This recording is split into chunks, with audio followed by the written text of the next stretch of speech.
Bu, kenapa sih pendidikan itu harus diatur dan dikelola segala? Karena pendidikan bukan cuma soal mengajar, tapi soal tujuan hidup manusia dan cara mencapainya. Tujuan hidup? Maksudnya itu filsafat pendidikan ya, Bu? Iya, filsafat pendidikan membahas untuk apa pendidikan ada, nilai apa yang ingin dibentuk, dan manusia seperti apa yang ingin dihasilkan. Kalau teori manajemen pendidikan itu apa, Bu? Kalau filsafat menjawab mengapa, teori manajemen pendidikan menjawab bagaimana caranya. Bagaimana sekolah direncanakan, diorganisasi, dilaksanakan, dan dievaluasi agar tujuannya tercapai. Oh, jadi yang satu soal arah, yang satu soal cara. Tepat sekali. Pendidikan butuh nilai yang kuat dan pengelolaan yang tepat.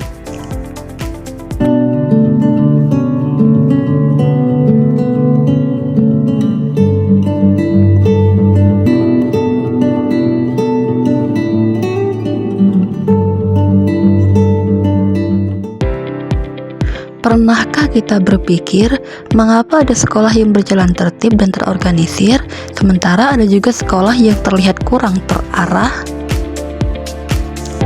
Jika pendidikan adalah sebuah perjalanan, siapa yang menentukan arah dan tujuannya?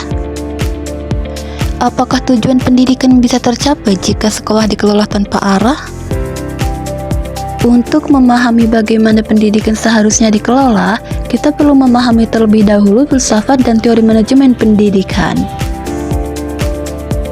Manajemen pendidikan merupakan proses pengelolaan berbagai sumber daya pendidikan untuk mencapai tujuan pendidikan secara efektif dan efisien. Dalam praktiknya, manajemen pendidikan tidak hanya didasarkan pada teknik pengelolaan semata, tetapi juga berlandaskan pada filsafat dan teori tertentu. Oleh karena itu, pemahaman tentang filsafat dan teori manajemen pendidikan menjadi hal yang penting bagi pengelola pendidikan. A. Filsafat manajemen pendidikan. Filsafat manajemen pendidikan adalah landasan pemikiran yang menjadi dasar dalam mengelola pendidikan. Filsafat ini berperan dalam menentukan nilai, tujuan, serta arah pengelolaan pendidikan agar sesuai dengan hakikat manusia dan tujuan pendidikan itu sendiri.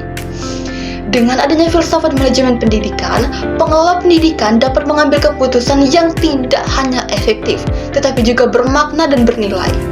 Beberapa aliran filsafat yang memengaruhi manajemen pendidikan antara lain: 1. Idealisme. Aliran idealisme memandang bahwa pendidikan bertujuan mengembangkan kemampuan intelektual dan moral peserta didik. Dalam manajemen pendidikan, idealisme menekankan pentingnya nilai, etika, dan pembentukan karakter. 2. Realisme. Realisme menekankan bahwa pendidikan harus berlandaskan pada kenyataan dan fakta yang ada. Dalam manajemen pendidikan, aliran ini menuntut pengelolaan yang rasional, objektif, dan sesuai dengan kondisi nyata lembaga pendidikan. 3. Pragmatisme. Pragmatisme memandang pendidikan sebagai sarana untuk memecahkan masalah kehidupan. Oleh karena itu, manajemen pendidikan harus bersifat fleksibel, adaptif, dan menyesuaikan dengan perkembangan zaman serta kebutuhan masyarakat. 4. Humanisme. Humanisme menempatkan manusia sebagai pusat pendidikan. Dalam manajemen pendidikan, aliran ini menekankan pentingnya memperhatikan kebutuhan, potensi, dan perkembangan peserta didik serta hubungan yang harmonis antar warga sekolah. Teori manajemen pendidikan merupakan pedoman atau kerangka kerja yang digunakan dalam mengelola lembaga pendidikan. Teori ini membantu pengelola pendidikan dalam merencanakan, mengorganisasikan, menggerakkan, dan mengawasi kegiatan pendidikan. Beberapa teori manajemen pendidikan yang umum digunakan antara lain: yang pertama ada teori manajemen klasik. Teori manajemen klasik menekankan pada struktur organisasi, pembagian tugas yang jelas, serta pengawasan yang ketat. Dalam pendidikan, teori ini diterapkan melalui pembagian peran yang jelas antara kepala sekolah, guru, tenaga kependidikan agar kegiatan sekolah berjalan efektif dan efisien. 2. Teori hubungan manusia atau human relation. Teori ini menekankan bahwa keberhasilan manajemen tidak hanya ditentukan oleh struktur dan aturan, tetapi juga oleh hubungan antar individu. Dalam manajemen pendidikan, teori ini menekankan pentingnya komunikasi, kerjasama, dan motivasi di lingkungan sekolah.